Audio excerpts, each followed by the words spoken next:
can, mention where they're located and what they're basically expecting from the session as well.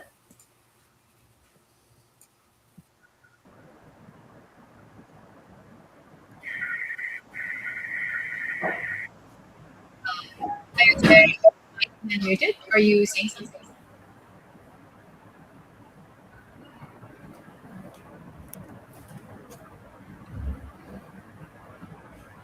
I guess no one. Uzair, could you please kindly mark yourself as muted because there's some background noise coming from your end? Thank you so much. Okay, let's begin with this session. So, for everyone that's over here, welcome to the second session of our business analysis series. This session will basically be on gathering requirements and how we can map them into user stories. For those of you who don't know me or who did not attend the first session, here's a little bit of an introduction on my end. My name is Ariba. I am a senior business analyst, and I have an experience of 5+ years across the Salesforce ecosystem. I am 3 times certified. I worked as a Salesforce developer, then I moved into consulting, and currently I'm working as a business analyst. And what I'm aiming to do through these sessions is basically share everything that I've learned in the Salesforce ecosystem in the last 5 years. So let's begin. Um, for the people that did not attend the first session, I do want to give a little bit of recap of who a business analyst is. A business analyst is someone who bridges the gaps between the business needs and the technical solution. They own the solution in a sense that they know what needs to be built into the system and why the client actually needs that built inside Salesforce as well. We briefly talked about how the business analyst role is different from other roles in a project and how they are active throughout each project lifecycle, each project stage in the project lifecycle, whether it's your discovery, design, build, test, or it's your final delivery. If you want to have a look at all the details that I've mentioned over here, you can go and check out Rimshah's YouTube channel where the recording of the first session is also attached. Now let's talk about why we're really here, what the agenda for this session is. In this session, we'll be talking about how to gather requirements efficiently. We'll be talking about the techniques required to do this, what kind of documentation is required, the type of questions you can ask in your stakeholder interviews. We'll also be going across the business process mapping and fit gap analysis and how we can use that to basically gather requirements from the clients and then eventually translate them into user stories. We'll also be talking about how to write a user story, what are the best practices that are involved while writing those, and we'll follow that through with some examples as well. And then, of course, I'll be speaking a little bit about how we can use AI for user story writing as well. And at the very end, we can basically discuss the questions and answers. Now, if we're talking about the requirements gathering, right?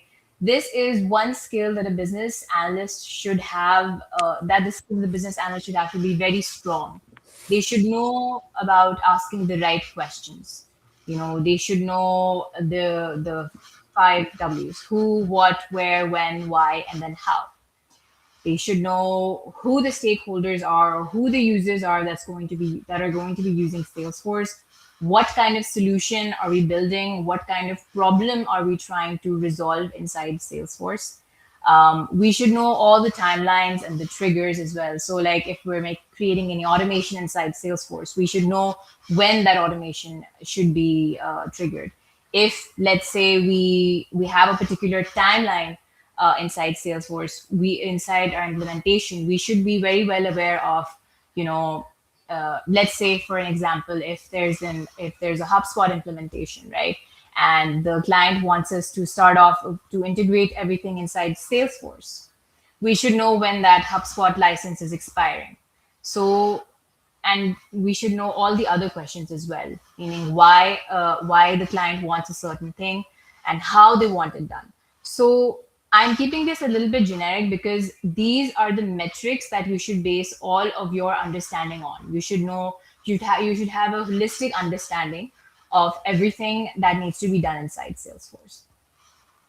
You should also identify all the stakeholders and their roles early on in the system as well. Um, are you still facing some background noise on my end, guys? Yes, Adiba, a little bit. Okay, let me put it off and on and then see. Sure. Yeah.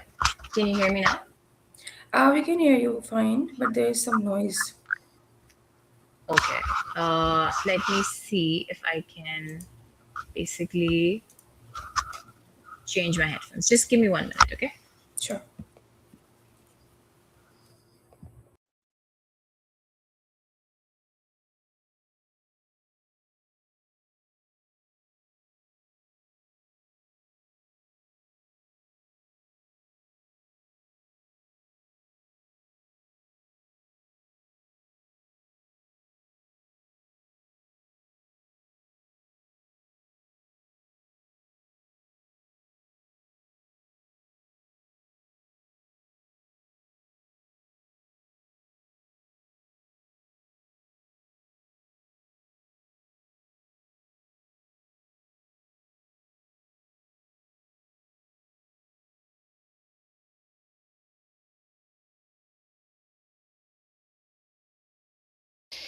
Hi, Ramsha. Can you confirm if you can hear me correctly now? Or Yes, if you Yes. Okay, it's removed. Yeah. right. Thank you. Yeah. Just change my headphones. All right. So we were talking about requirement gathering and how we should always know what questions to ask and how we should have information on the who's, the what's, the where's, the when's, the why's, as well as the how's. Another thing that we should be very well aware of are the stakeholders that are involved in a project. We should know who the decision makers are so that if there's any conflicting requirements coming in from different stakeholders, we know who has the final say in deciding what to do next. We should know who the relevant people are to reach out to. We should know if we need the IT people in the project. We should know who the correct point of contact is from their end.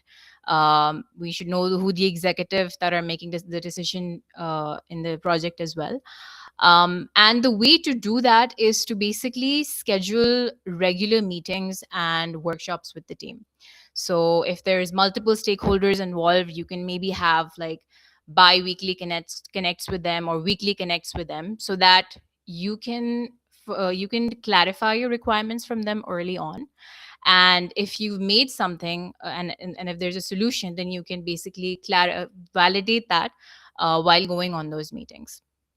The way to do that is that you use surveys. If there's a big crowd, you can pass on those surveys to the team members from the clients, and you can have multiple interviews with them as well if there's comprehensive requirements involved. But the idea is to keep the stakeholders engaged and motivated throughout the project. Now, what kind of questions or what techniques should be using when you're talking about gathering requirements? So, like I mentioned in the previous slides, we should know who the people are that we should be interviewing. So we should know who the end users are, because at the end of the day, they are the ones who know the daily pain points or the daily plans. So they can give you a very detailed explanation of what their current processes are or what their current pain points are that they face on a daily basis, and then you can basically use that to make the experience more seamless for those end users. You should know who the managers involved in the project are, if any, because at the end of the day they'll know which metrics are important and what kind of reporting needs do they have. Then of course, if the client already has a Salesforce implementation and they have a Salesforce admin, then they know the current configuration. If there's any technical debt, they can basically guide you through that. Then you should know the integration and IT team. So let's say if your system is supposed to get integrated with any external ERP like QuickBooks, right? So they'll know the in and outs and the technical details for the implementation as well. And of course, at the very end, the executive sponsors. There are many ways to basically gather these requirements, but there are some techniques that I've mentioned over here, which are firstly your reverse demo. You can go to your client, set up a call with them, and ask them, show me how you handle your new lead today. So once they share their screen and they walk you through the process, you can basically understand the process as is right now. Okay. And this way you can pick up on any gaps you see when they show you the process, and you can come up with potential ideas on how you can basically resolve the issues. Then, if they have a current Salesforce implementation, do an org audit. Go through their orgs, review their existing objects, any fields that they have, any automations that they have. Um, if you're well informed, you will ask better questions, more informed questions, and the client honestly will appreciate you for that. Then comes the why chain, and this is the most important um, thing that you should be looking out for. If they want a dashboard, don't just accept that. Ask them why. Why do they want a dashboard? They'll tell you they can't see the rep performance. Okay. Ask them why is it important to see, for them to see the rep performance. Okay. Then they'll tell you the reason why we want to see is because there's no lead response tracking. So if you keep trying to get to the bottom of their needs and their requirements, you'll better understand why they want to opt for Salesforce, and how you can actually resolve the solution for them as well. So asking them why is very important if when it comes to any kind of um, problems that you're trying to resolve. Then of course you should always everything that's mentioned in your meetings with the clients. Okay.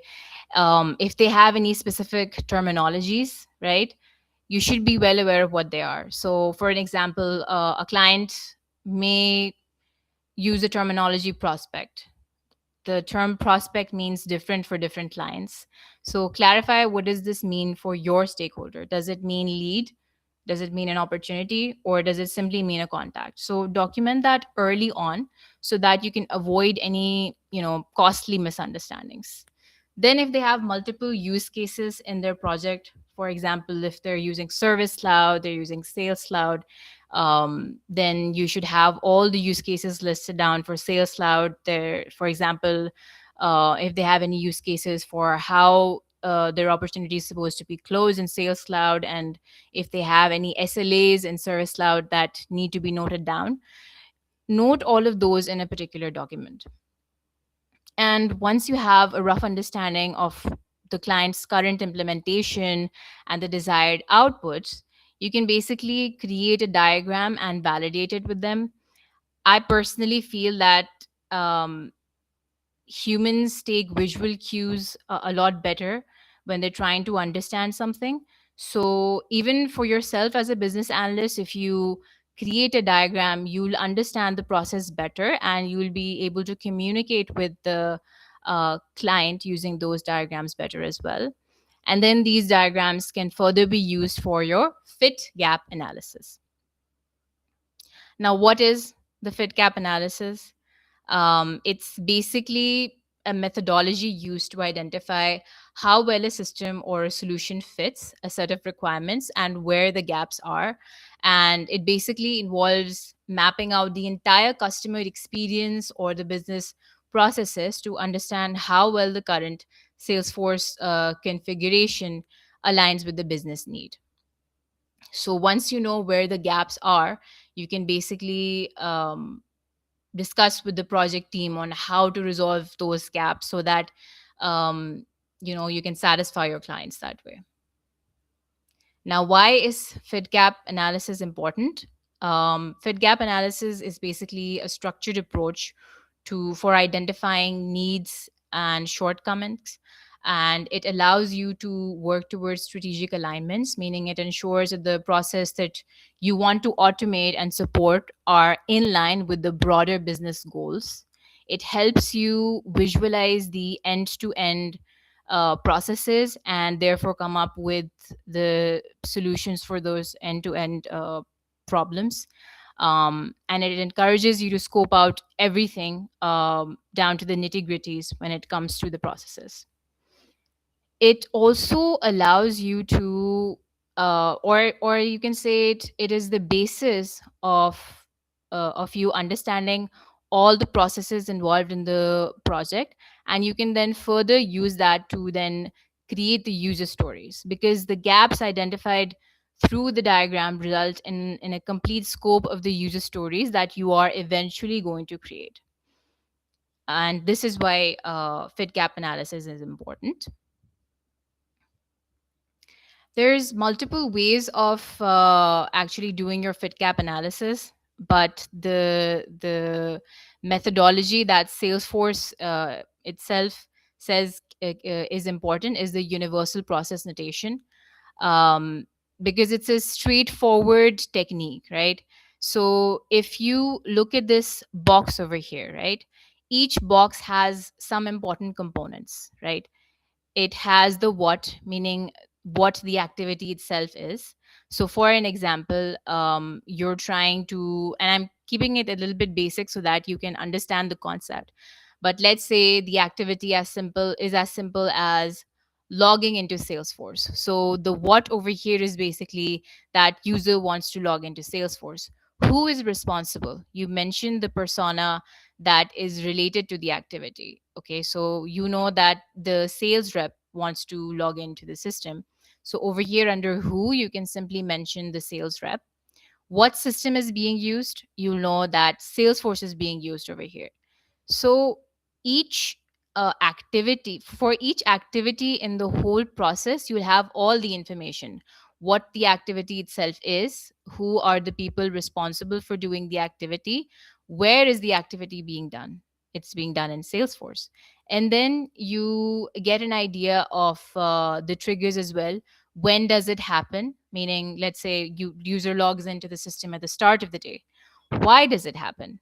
You'll understand that the the user wants to log into the system because they want to see the leads that have come up today. Okay, it can be anything like that, but basically this activity, this UPN box that you see over here, it gives you a holistic idea of everything that is required to do a particular process: the what, the when, the who, the why, the how. Everything is mentioned over here.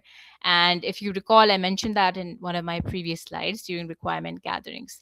When you ask all of those questions, they basically combine together and help you create these universal process notations. Now, why is the UPN essential for fit gap analysis? The reason is because, again, it's detailed. It gives you all the details that are required to fulfill the gaps in a particular process, and it helps you map out all the processes. So here I've attached an example I found online for the UPN notation. Okay, so if you take this image as an example, right?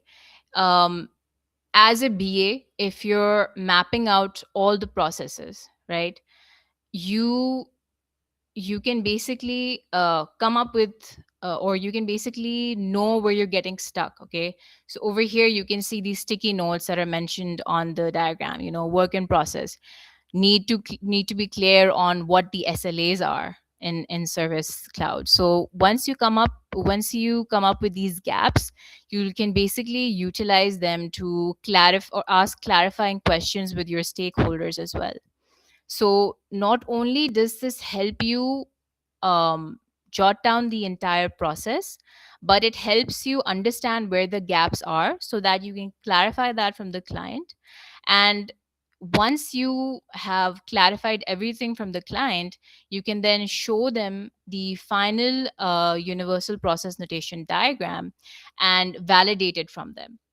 Once you do that, you'll understand, you can use that to basically discuss the diagrams with your project teams as well. You'll understand the process a little bit better, and the stakeholder will have a lot of confidence in you as a BA, because you understand and you've mapped out the entire process over here. And then again, as I mentioned, all these activity boxes in the universal process notation are then become the foundation of user stories. Let's talk about them in the next slide. Now, what is a user story? User stories explain the roles of users in a Salesforce ecosystem, their desired activities, and what they accomplish. In the UPN diagram over here,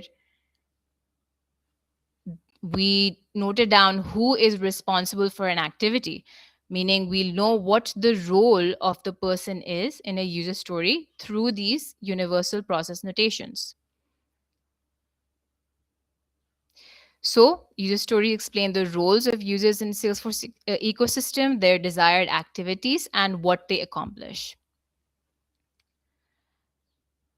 Now, before I go on and about how user stories are created and what are the formats that we're supposed to use, it's important to understand what makes a good user story. And one framework that I've used in creation of my user stories is the INVEST framework, meaning our user story should be independent, valuable, estimable, small, and testable. Now, what do I mean by that? The user stories should be independent, meaning they can be developed and tested and delivered alone. Your user story should not be dependent on other user stories in a particular sprint. Because if that is the case, right, what's going to happen is that once you've divided the user stories amongst the development team, and if three different developers are working on three different user stories where two of them are dependent on the first user story, then that way they their work will be halted, right?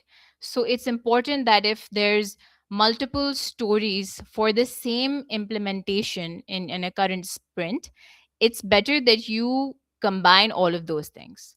Now I'll explain it with an example so that you better understand it. So let's talk about the stages in an opportunity, right? Let's say you have three stories. The first user story says that you need to set up the stages for an opportunity, like new, in progress, and then closed. And then you have another user story that says create a dependent or create a pick list that is dependent on the user on the stages for an opportunity lifecycle. So when a user selects new, then they should be selecting the sub stages in the sub pick list that says proposal set or a meeting invite sent. Okay, that's the second user story. And let's say you have another third user story that says that the user should not be able to select the values in the second pick list until and unless they have selected the values for the opportunity lifecycle in a particular record. So these three items can be consolidated into one big user story that has all the items mentioned over here. This way, your developers will not be confused, and this way, you'll be covering all the items required in one user story.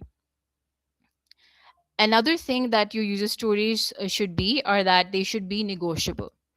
So let's say that your client comes up to you and say that on my community portal I want a button that says show all reports. So when you're actually writing a user story, it shouldn't say something like create button create red button on top left corner of the community portal to show reports. Okay, instead you should make it something that is negotiable. You should give a starting point over here. You can say create um, or give ability to a user to be able to click on a button that allows them to see all of those reports. Now, that button could be simply a radio button, it could be a toggle button, or simply a drop down that says report for the fiscal quarter, the fiscal year, or the fiscal month. So, your job is to create user stories that grab the essence of the request, but if need be, there can be changes in the user story based on how easy a solution can be for the developer, or how the stakeholder wants the button to look like, let's say. Then they should be estimable as well, meaning that they can be understood and sized by the development team. So all the criteria that you've written in the user story should be clear enough for the developer, so that once they actually look at the user story, they can identify what type of efforts will be required to complete this user story. Is it like a small flow, or is it some complex automation or coding that the dev will have to do? And that way they can basically define the effort that will be required to estimate the story. Then your user stories should be small as well. So they should be sized to fit comfortably within a single sprint. So let's say 1 to 2 weeks. It shouldn't be very vague or big, like build a community portal for the client. If that is a request from the client, you can break that down into multiple stories and divide that into multiple sprints. Then at the very last, the your user stories should be testable, meaning that they should contain clear acceptance criteria for validation. If there's positive criteria, negative criteria, or edge cases, all of those should be identified as acceptance criteria in your user stories. Then let's talk a little bit about what the user story formatting actually is. So your user story should have three blocks in them. First should be the role, as a role, so the role could be anything: administrator, sales rep, manager. Then the second block would be I want to, meaning what kind of action does the user want to perform, which is generate a weekly performance report or assign lead territories. And then the third part is the benefit. You know, so the example would be, as an administrator, I want to generate weekly performance reports so that I can track the team progress and ROI. So your user story should always have these three things mentioned over here.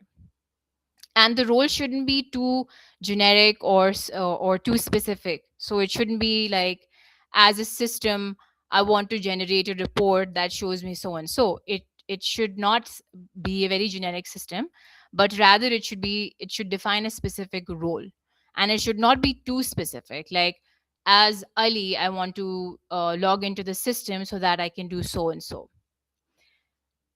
And basically the benefit that's mentioned in the user story, it should not be um, meaning it should actually make sense to the stakeholder. If they look at the user story, they should understand what is the business value of the user story that you've currently created.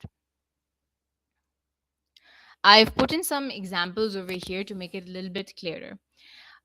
So if you write, as a user, I want lead management so that it works better, that's very vague. You have a vague user, you have a vague action, and you have an unmeasurable benefit.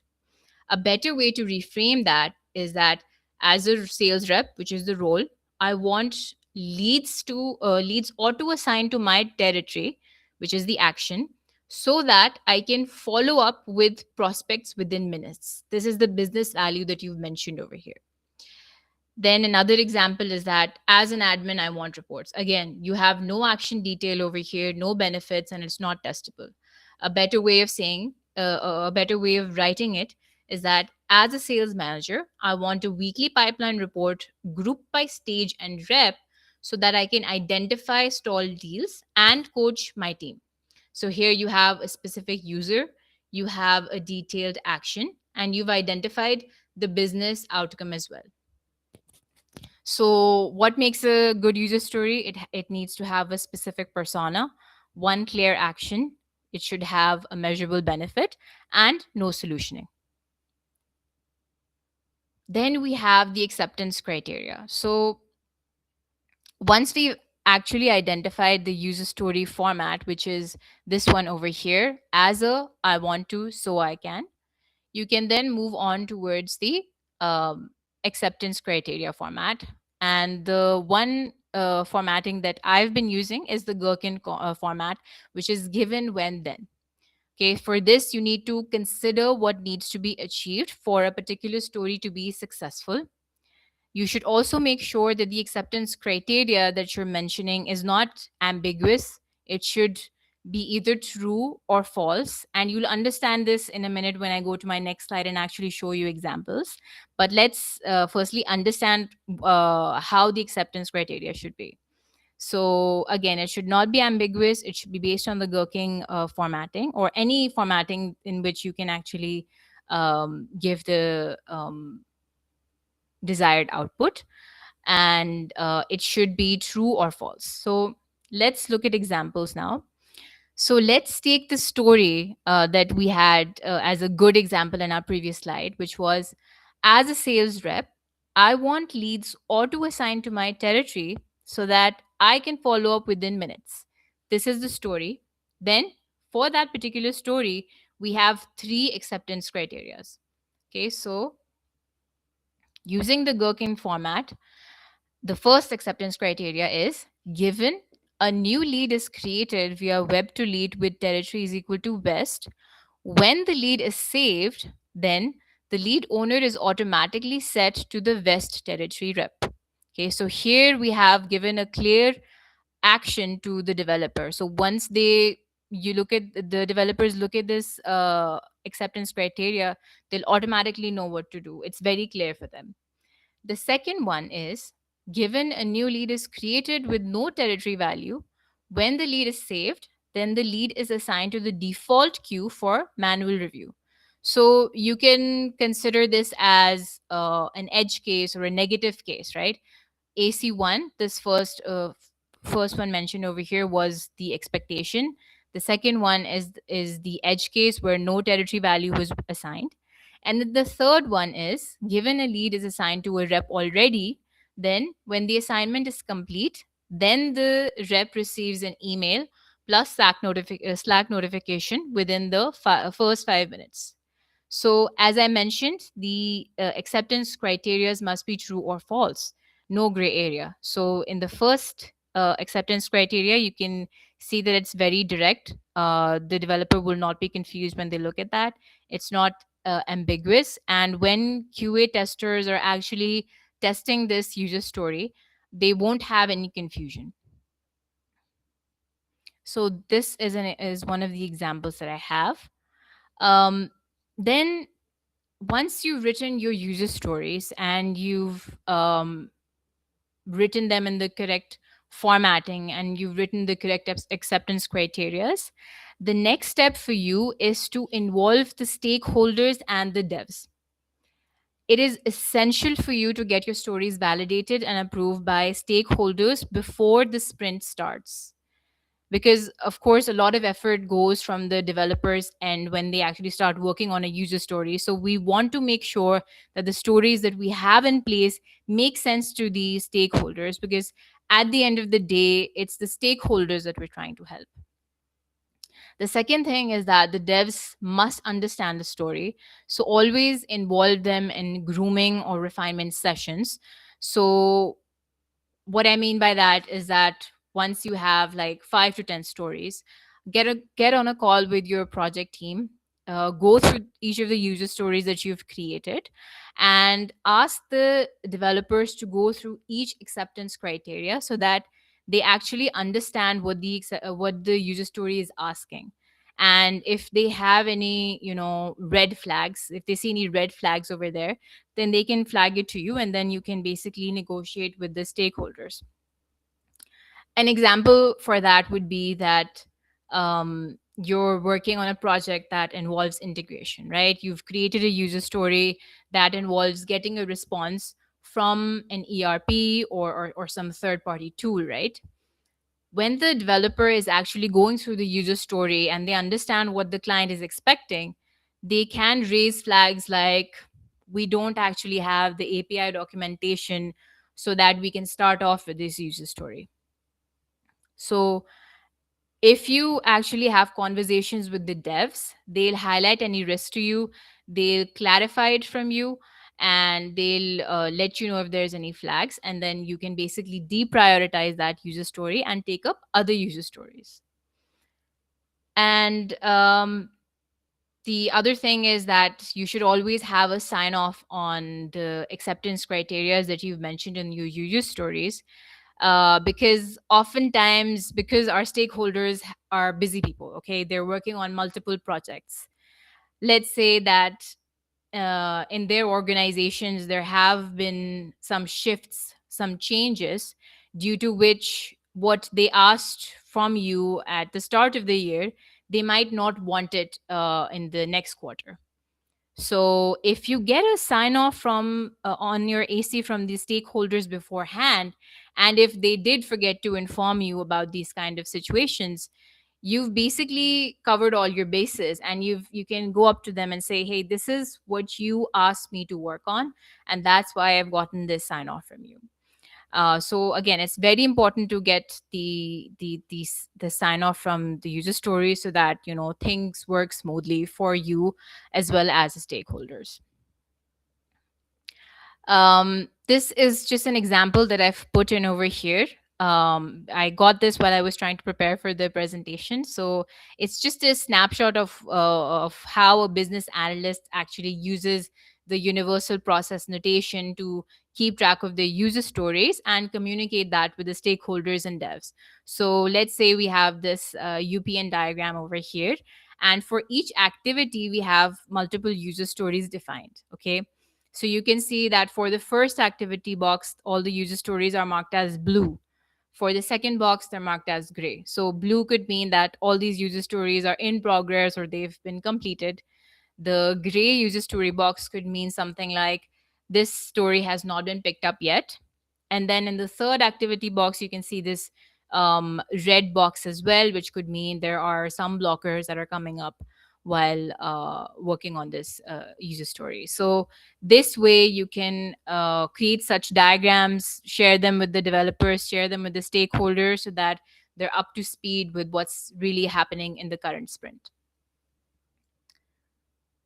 Now, let's talk a little bit about the user story best practices. Some of them I've already spoken about in my previous slide. So, when you're creating your user stories, always add a description in there, because the even the devs need some context. You should explain the business situation, and devs who weren't in the stakeholder meetings, they'll be able to understand the exact business needs when they actually look at the user story. Second is, you should always write a clear summary in your user story as well. One sentence explaining what the story is about, so that you know they can just have a quick glance at the summary and understand what the story is before going through all the acceptance criteria. Another thing which a lot of business analysts are guilty of, and in my early days I've done this as well, don't describe the how, only describe the what in the solution. Okay, you just need to say that I want leads auto assigned. It should not be something like create an assignment rule with so and so criteria. Okay, let the admin or the developers decide the approach over here. Then the another thing is that you should always attach supporting resources. So let's say if there's an integration and the developers need API documentation to move forwards, that should always be attached in your user story. If there's any mockups or design templates or screenshots that you took during your conversations with the stakeholders, attach them to your user stories as well. Then try to have try to make sure that when you're creating a user story, it does not expand beyond one sprint. Break your user stories down if you feel like they're going to expand through to other sprints as well. um, then the last thing, again, this is very basic, is that you should have an acceptance criteria in every story, so that the developers know what they should be working on, and the QA testers know how to actually test out the user stories. Then I've added this slide over here because for sure, anyone who's a business analyst will be using AI tools to create their user stories. So there's just some tips over here when you're actually creating those stories. I've written some pointers on how to set the prompt effectively. Okay. So in my previous slides, I've already mentioned the formatting, the best practices. Okay. So when you're having conversation, when you're using Chat GPT or Claude or any AI tool, give the AI tools the format, set the format for them, give them some context. Okay. If you have any diagrams, like that universal process notation that I've shown, give those diagrams to your AI tools. Specify the output that you're trying to get from your chats with them, and don't just accept the first draft. Okay, once they've created the user story for you, um, try to go over it, see if there's any gaps in the user story, and if it can be refined further. So don't just accept the first draft, try to have an overview of it and edit it if required. Some important rules that are required for user story writing is that you should never ever paste sensitive client data when you're creating these user stories. And again, don't use AI output as is. I've already mentioned it. Don't use the first draft. You can use it for first draft, but not the final solutioning.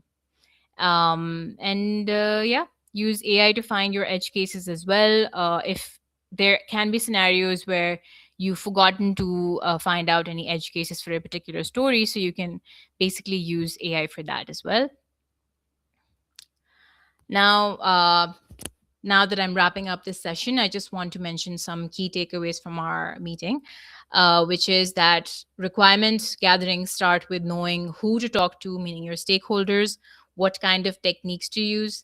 We talked about the how to map the business processes. I've given the example of UPN, which is Universal Process Notation. And of course, good user stories are specific. They have the who's, the what's, and the measurable whys. And at the very end, of course, you can use AI tools to accelerate your story writing. But at the end of the day, you as a BA is someone who's going to make it production ready, and you are the one who's going to make sure that the user stories that you've written make sense to the stakeholders as well as the developers. Thank you so much. If you have any questions, you can talk about it right now. Thank you, Ariba. I would like to add 2 points. Like as a developer, when we are working on the user stories, these all point helps. Because if you are getting user stories, they are not groomed. There's not enough information. Like you don't know how to start, and there are so many questions, open questions, collaboration, which already takes up a lot of your time. So if a story point says three, you just need to add a field, but still no information is provided. So at, as a developer, it is really helpful. So as a Yeah, VA, it is a good job to do if you know how to do it only. exactly, exactly. And what I do, Ramsha, is that when I get the requirements early on, even if I haven't completed the user stories, I do like to give the developers a little bit of heads up on what the user story is about, so that they can flag out any questions that they have early on during the process. Yes, that's amazing. Yeah, or there should be a sync, like the BA or developer saying something like that, weekly or bi-weekly, so they can talk about the user stories. Like once it is started, it's development, and now we are changing the scope. It's something which like always takes up your effort. So Not it's even just weekly. I think these meetings should have happen on a daily basis with the developer so that they're yes, right on track with you. yes, and whenever is needed. Yeah, exactly. Agreed. Let's check for the chat if there are any questions. Mhm. There was one, I think, from someone related to users. Yeah, yeah. Asadullah Sheikhs has a message over here. Um, okay, so in the earlier UPN displayed in the slide, there were tags like A, R, etc. and colors. Do they have a particular meaning? Okay, so I do have to admit, Asadullah, I picked this image up online. So there were some extra symbols over here. Um, I do need to go check exactly what the metrics were, but there is a methodology that business analysts use. I don't remember the exact abbreviation for it, but whenever they're working on a user story or whenever they're working on a process, they business analysts want to understand that if they're creating something, then who is the person responsible? So that R that you're talking about is the responsible, meaning at the end of the day, who's the decision maker for this particular activity? And A, I think A was maybe approver. I'm not sure. I'll have to check. But what we can do as the love for you is that we can maybe include that in one of our next sessions as well, because that's also one of the important techniques that people use to understand what kind of roles a particular stakeholder has when it comes to one user story. Okay. There's one more, Ariba, from Suman, I believe. Users are customers, right? Uh, Not necessarily.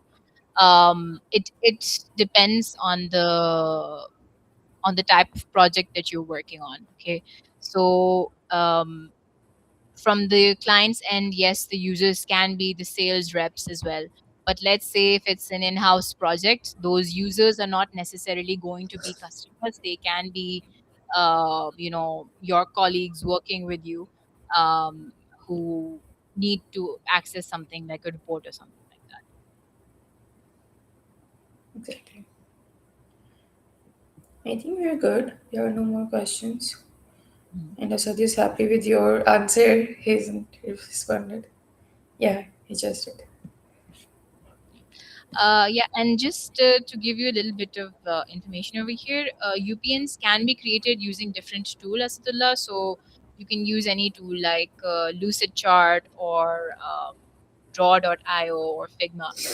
Any tool that allows you to create diagrams, you can use that for creating your UPNs. Perfect. So I think we are good for for today's session. What I'll do, I'll upload the recording on YouTube and update on the Salesforce community and LinkedIn. Meanwhile, you guys can also share with your colleagues or friends. And we will announce session 3 with the details and the topic. And thank you, Ariba, for explaining, for coming and for joining us. I know it's a lot of effort as a speaker when you prepare a lot of presentations, items, research.